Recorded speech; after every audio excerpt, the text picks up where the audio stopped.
this was based on work of, so in the 2000s, work of Organ, Brizis, and Miranescu. For other reasons, they decided they were working on something to characterize Sobolev spaces. And separately, Swanson, who's a student of Zimmer, was thinking about the question. And actually, they both came up with, basically a characterization of Sobolev spaces. They were thinking about something else. They weren't even thinking about the relationship of these two things. And Swanson was thinking about it. He came up with a condition. But I want to present it to you in the framework of what we had before and try to just lay it out simply in this way. Something that people haven't necessarily thought about so much is another statement of the Lebesgue differentiation theorem is as follows. And it's actually much easier to prove this statement.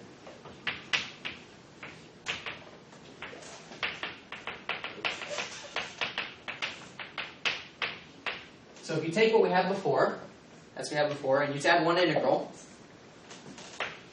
and you look at this limit, it's actually much easier to prove that this limit is equal to 0. Because if you want to prove this happens for almost every x, you have to do the technical stuff with the Lebesgue measure, and maybe you do a maximal function estimate, or you're blowing these things up, and so there's something technical going on here. But actually you can prove this just by using the intuitive definition that continuous functions are dense. So to estimate this, you can add and subtract a continuous function that's close to f, and then you can make the estimate, and you can do it directly without any maximal function, without any other things. You can prove this. And this is true, so if f is an L1, then this holds.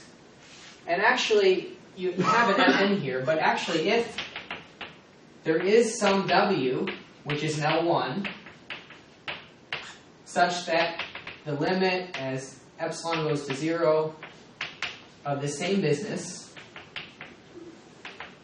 so the goal is not to assume something and then prove that same thing. That's why you say if there's some W in L1, f of x plus h minus W of x. So if there's some function in L1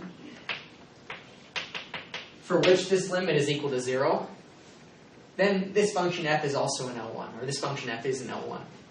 And the proof of that is that you can start off with 1 over 2 epsilon minus epsilon to epsilon f of x plus h. And you're going to try to make an estimate for this, and you add and subtract w. So this is dh and dx. This is less than or equal to. Now, if this function is measurable, you can integrate this. We don't worry about the fact of whether it's plus infinity or not. You can just integrate it because it's a measurable function. Maybe it's plus infinity. You don't know ahead of time, but you can integrate it. And then you add and subtract this w.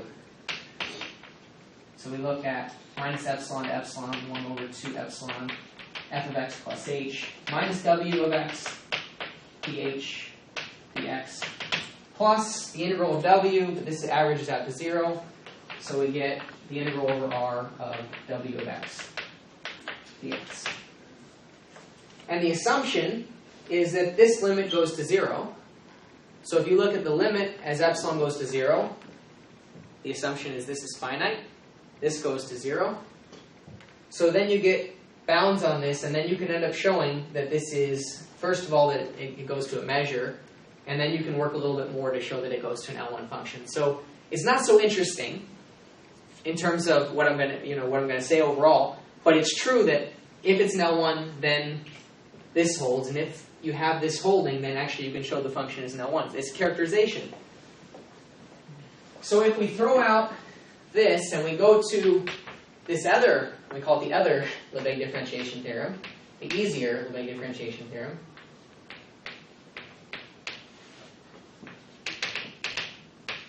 then you have the characterization.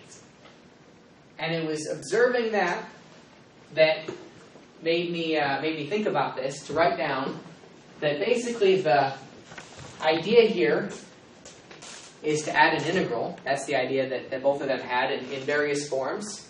And so if you write down, first let's write, this is the C1 function.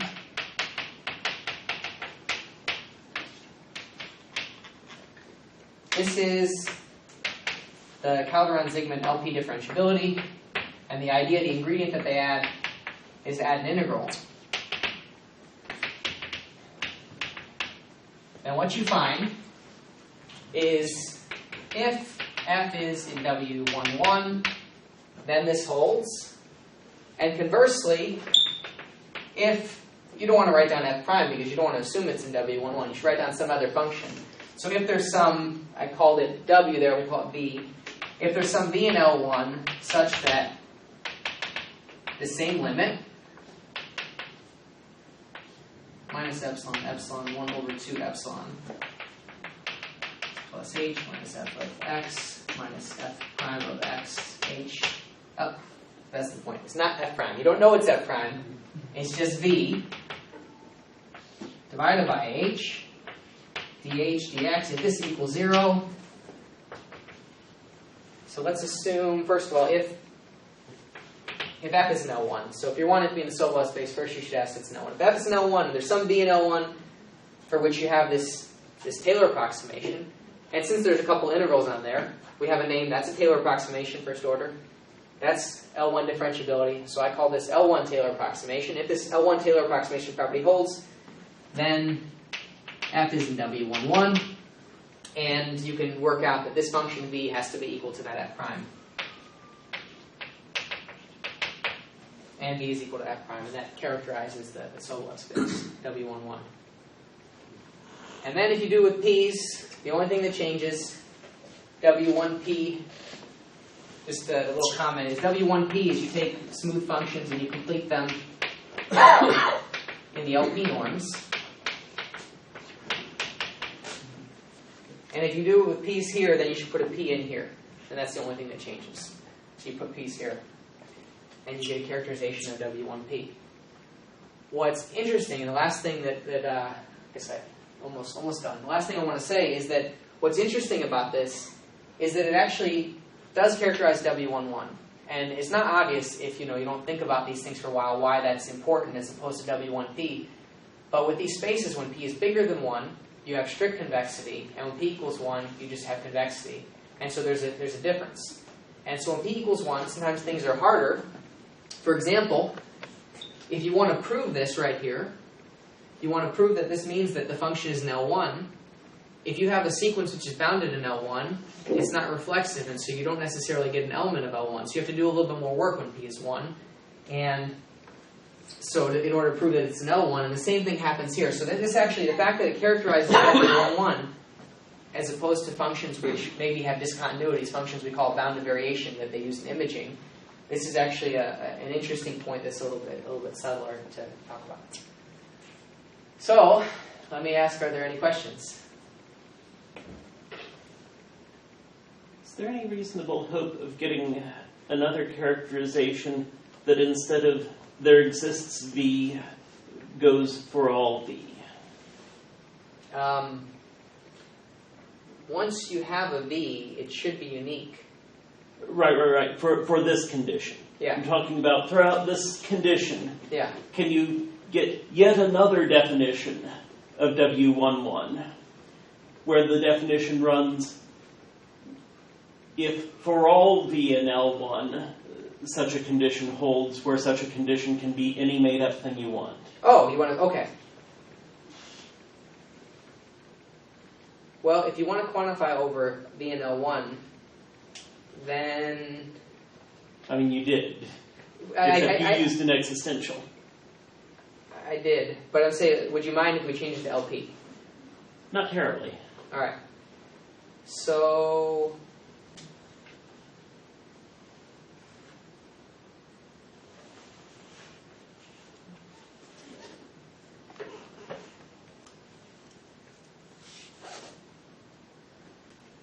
yeah, you could do that. Okay. So that means very nearly modulo the details, that means that W11 should be a Borel subspace of L1? That's a good question.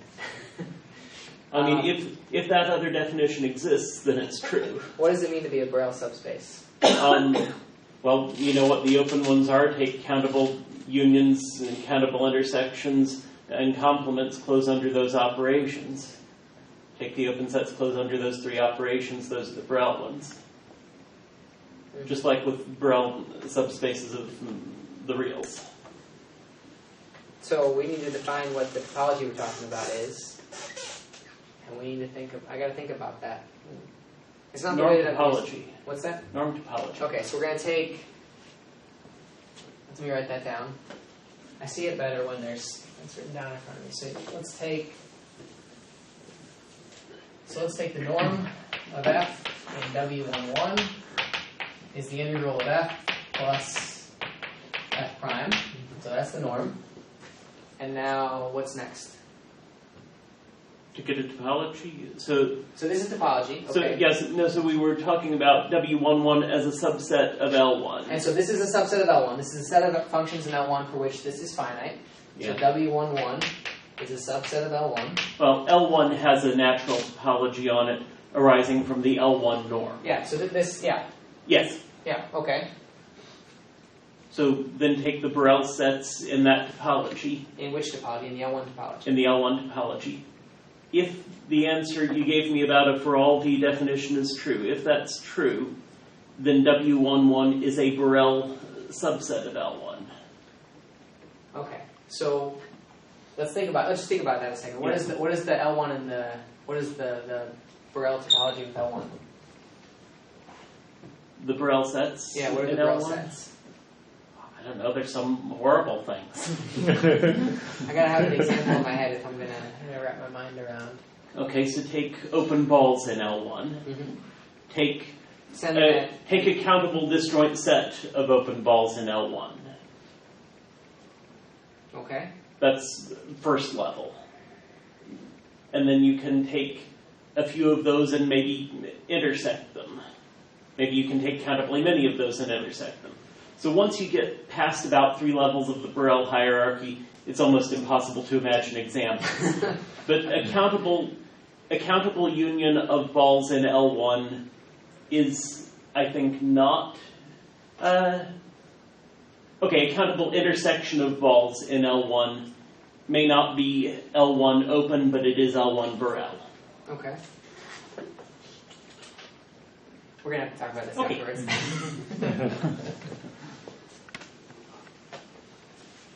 Other questions?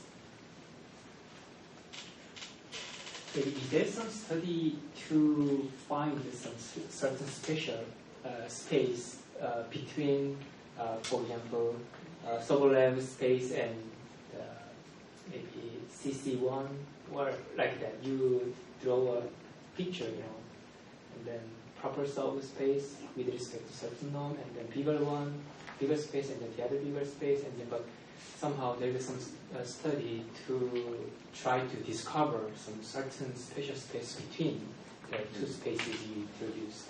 So you're saying here's C1C. And then you have Sobolev space W11, and then maybe there might be some, the proper space, which is different from the two others. And then some there, right? So, for example, trying to discover some new norm, for example, which is different from the left and then different from the right side, and then maybe I'm just curious if there's some study like that. Yeah, I mean, if you take this is not asking very much. Ask the function is integrable and its derivative is integrable. It's not asking very much. So if you ask a little bit more, you'd end up with something in between. So in one dimension, these functions actually happen to be bounded. If you know this is finite, you can show that the functions are bounded. But you could even throw a norm here, which is W11. Well, in more dimensions than one. Just imagine for a second. It's not true that they're bounded. Intersect L infinity. So you add the L infinity norm on there. That is also complete with respect to certain norm. And, L infinity is trouble, but because of the embedding, so if the function is in W11, if this is here, then it turns out that the function gets a little bit better integrability. So this is like if you know that the velocity is bounded in some sense, then you can give bounds on how far you travel in your car, right? If you're not traveling too fast, you don't go too far. These are what the Sobolev inequalities are. And in general, there's an exponent that you can get control on, but if you say you take this plus intersect LP, it's not necessarily true in more than one dimension that these functions are in this space.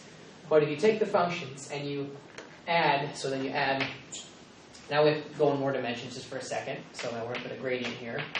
So more than one dimension, so that prime, we have the locally linear map, and then you add the LP norm, and P is sufficiently big because this being finite implies that this is finite for small p, but if P gets a little bit bigger, then this is a new norm on a new space, and it's contained because it's only going to contain the W11 functions for which you have this additional condition. And then it's in between. I mean, this is just an artificial example that I'm constructing right now, but for example,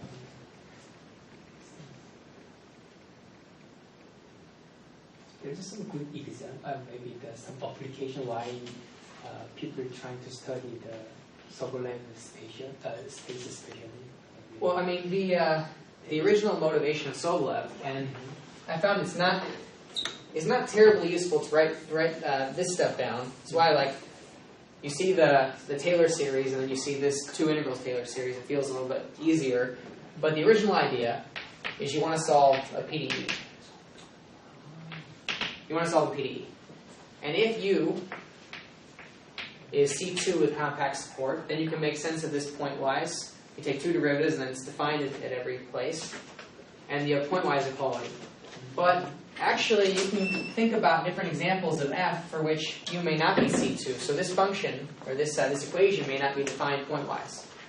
But if it was, you would maybe multiply by some function d, and you're integrating this. So if this is true, then this is true. And if this is true, then you can integrate by parts, and you can move the Laplacian becomes the integral of the gradient of u dotted with the gradient of v is equal to the integral of fv. And now you're using a gradient, so maybe you're in 3 dimensions, and you're talking about some equation of F is the heat you're pumping into the system, and U is the temperature. So that's like a model. So you're in 3 dimensions, and you have this equation. And this makes sense when U is not C2. Because if U is only C1, then you can write down this, and if V has compact support, then you can write this down. So this is a weak formulation of the equation. You started with this, but you said, I don't even expect to have a C2 solution for certain F. But you can write this down and only ask for a C1 solution, and not even a C1 solution. And then you can do this again, and you can say, integrate by parts again. This is minus U Laplacian V is the integral of FV. And this is a very weak solution. This U just has to be integrable, and you can have this. And then you see the idea behind what Sobolev was doing, because if you write this down, and then you say, well, suppose right here, now this is not going backwards. This implies this implies this implies this. You can't necessarily go backwards. But suppose right here that this is equal to the integral of something dotted with the gradient of v. I don't know what it is, just a function. And I'm going to put it in quotes now, which I'm going to write gradient of u, because you're thinking about this thing being the gradient, right? If you were really integrating by parts, you just go back here. But just writing in quotes, this object and this object are not the same, but just suppose you can do this. And if you can do this, then you can do all the stuff that he did. You can solve the equation, and you can get, and this is an element, by the way. If u is in L2, if there exists, so u has a square integral, and if there exists some function, which we put in quotes now because it's not the same, which is also in L2, this is what he would define as W1 derivative, and the function and its derivative are in L2. That's the definition. And then you can find the solutions. And so then you show, it's difficult, maybe impossible to show at C2. It actually turns out it's much easier to show that it's just in the Sobolev space, because you're like looking at a bigger place. It's a little easier, easier to find in the bigger place, but you find it. But once you find a solution, once you establish existence, then you can work on regularity. You can work on saying, is it actually maybe C2? Or if F is nice, say f is smooth, is at C infinity, finding a very weak solution, and then working your way up a regularity. This is a motivation for why you work about these things.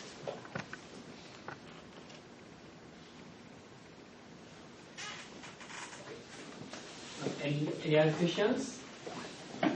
Let's thank Daniel.